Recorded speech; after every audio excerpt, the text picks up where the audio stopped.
Believe it or not, it's July the 11th, 2022. It's going to be an extraordinary year. I can see that halfway through here now. It's been extraordinary so far.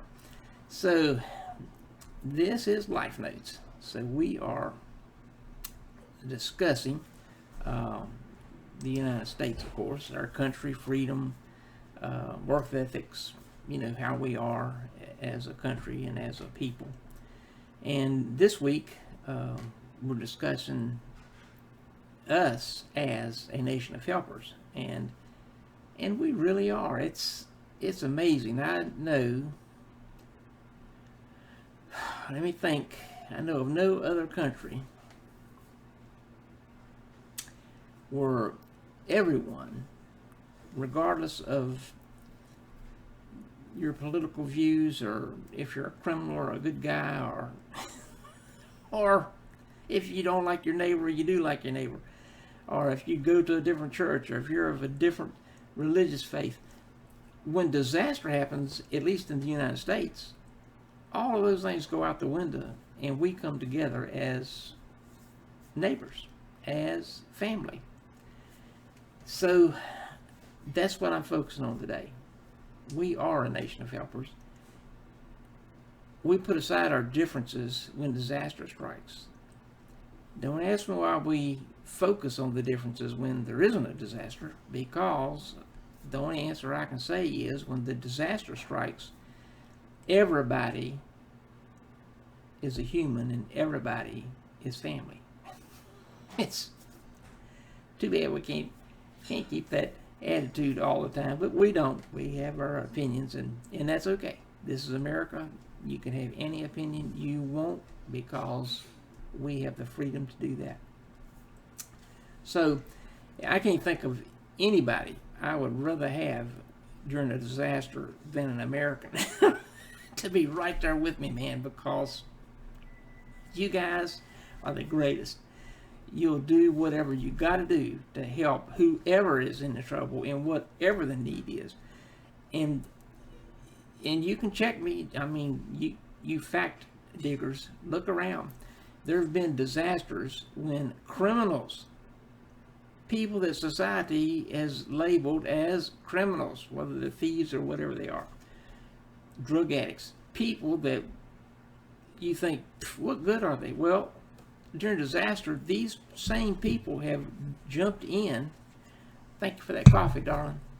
Have jumped in and helped their neighbors, whoever those neighbors might be, because at that time, their hang-ups, their problems, their perceptions, their views, whatever, went out the window. All they could see was there's somebody in need, I'm helping them. So think about how you view people that you may consider enemies or very different from you during a normal week, and then think about if you've ever experienced it. Having worked with FEMA, I saw some really and heard some really horrific stories when I was taking calls and things. But the people that helped were incredibly thankful for their neighbors and the people that pitched in. So our freedom produces helpers. We don't have to worry about the government usually rushing in, taking everything we own, coming in the middle of the night, pulling us out and shooting us in the head because we disagree with some government policy or whatever. We don't have that worry. So when somebody's in need, we are, in our minds and in our bodies and actions, we are free to help other people that are in need. Excuse me if I get distracted, because this is definitely a coffee day. This is one of the mugs that my youngest daughter got me and made up. I don't even know. Let me turn that around there. You can see that little cutie right there. Don't tell her I said that. Anyway, so there are nations where Well, I know this for a fact. There are nations that we have sent food to free from America, where either the government itself or we in different parts of the country have got together food and stuff and sent it to countries in need. The dictator governments there send their troops in, confiscate the food, and then if the people want the food, they have to find a way to pay for it. If they don't pay for it, the government's just let them die. They keep it for themselves. That's a fact. All of you out there know I'm telling the truth, and the fact diggers already knew that. Anyway, let's get on more positive stuff here. We help as a nation, a state, city, local, neighbors. It's just a trademark of the American spirit. And there's a lot of programs, and I will read these. I don't really want to miss any of them out there where you can help. Meals on Wheels, Habitat for Humanity, the Red Cross, St. Jude's Research Hospital, Wounded Warriors, Shriners Hospital, churches in your area, soup kitchens, community organizations, outreaches, neighborhood watch programs, clothing closets run by churches and other organizations to help people that can't afford clothing. There's one organization here, they focus on single women, this particular organization, and they have them come in when they have job interviews and help them pick out donated clothing so they'll look sharp in the job interview to aid them in their confidence in presenting themselves well to get jobs. So there's a lot of things that you can do, and something my wife and I do every 6 months. She does a fashion show for me, so she goes through clothes that she hasn't worn in 6 months to a year, and for every two pieces that she donates to charity, I buy her a new one. I know you ladies like that, but anyway, so every 6 months she can get a whole new wardrobe if she wants to. It's just whatever she hasn't worn in 6 months, she's probably not going to wear it. So she gives it away to charitable organizations, and then I go to the store with her and we buy whatever she wants. It doesn't matter. I don't look at the cost of it. I just look at, she gave away 2 nice blouses, buy a really nice blouse. She gave away a very nice outfit, buy a new outfit. So that's something you do, and you guys, y'all can have a blast with this. So let me move on. So FEMA, I got to talk about that just for a second. FEMA is the arm of government that everybody seems to think about when there's a disaster, as it should. FEMA. It's a disaster organization. Okay. Did you know FEMA cannot go into an area without the governor or mayor's permission? Oh yeah, that's the way our laws are set up. And I thought I would name this because it was a big thing. Katrina. When I was at FEMA in 2011 with Hurricane Sandy, there were still people calling in for help from Katrina.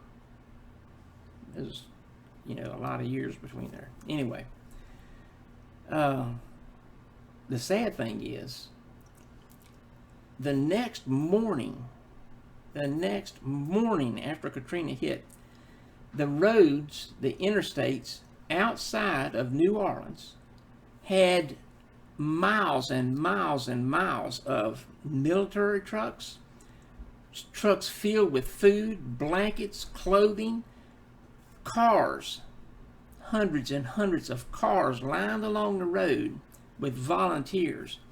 Our church at that time had the guys, the next morning, a bunch of the men got together, bought new small generators, loaded up a truck, and took off down there. It took them, they just drove straight on through, so they got there like the second day after Katrina hit. Did you know the news media the major news media, let me rephrase that. The major news media was saying, oh, FEMA's so awful. They're not going in there and helping these people. Oh, it's so bad. They're just so slow to respond, blah, blah, blah. What baloney?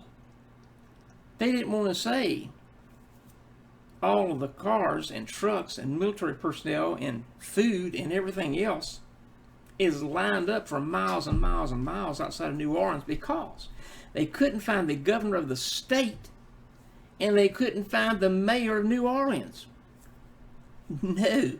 When they found out Katrina was going to hit severely in New Orleans, what did they do? They took off to Texas. Yes, they did. Nobody knew where they were.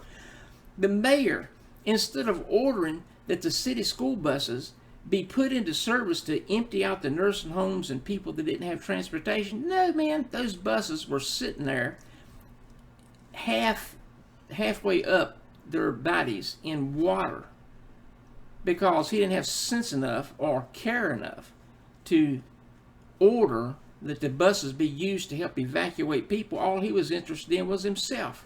So that is a little bit negative, but anyhow, it's true. That's what happened.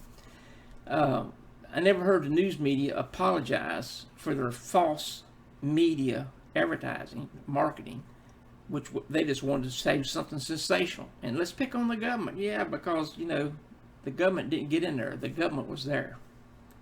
FEMA was there. Thousands of volunteers were there. There were firemen, because I know some of them, from all over the country that took off from their local areas, New York, Minnesota, Wisconsin, New Jersey, and headed down there during Katrina to help out those people. There were, well, let's see, the third night there was 1,100 firemen sitting in New Orleans and waiting for somebody to give them direction on where they needed help at. There was nobody there, and they weren't at that time. I don't know how all of the organization structure was set up, but the mayor couldn't be found, so he wasn't there to order, and nobody from the local government or the state government was there. So FEMA had to start directing them where to go and what to do and how to help. Anyway, I got negative again, sorry. So our people, our nation as a whole, are helpers, and they will do whatever they can in a disaster to help other people. So find a place to volunteer. Are they doing something that you feel passionate about? Can you add value to that organization? And make sure you can set aside the time. During Hurricane Sandy, one of the fellows I worked with is the director of operations at Dr. Oz's hospital in New York.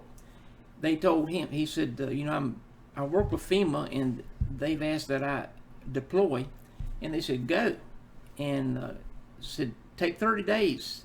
And so he took 30 days. They needed him about 2 weeks longer than that. So he called them up and they said, no, whatever you need to do, you stay down there and help out those people during this disaster. So that was his hospital, giving him permission because they knew that they're up there in New York, but he was doing things for way far more people than he could have done as director of operations. So Carl Ryland had a quote I wrote down here. In about the same degree as you are helpful, you will be happy. You know what? That is absolutely true.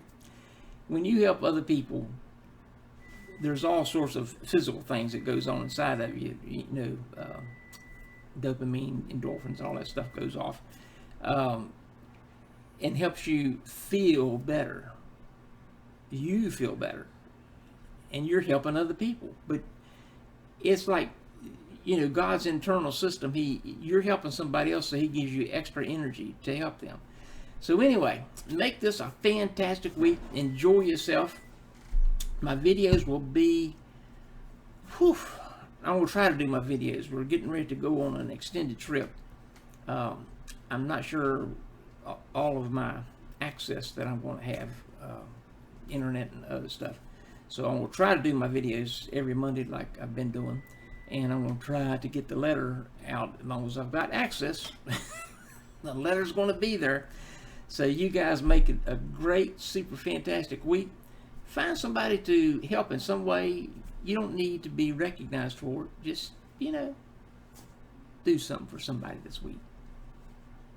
Oh, go to www.patreon, patreon.com/a step above. Become a gold member. Not only will it help yourself, it'll help kickstart the rest of the year for you.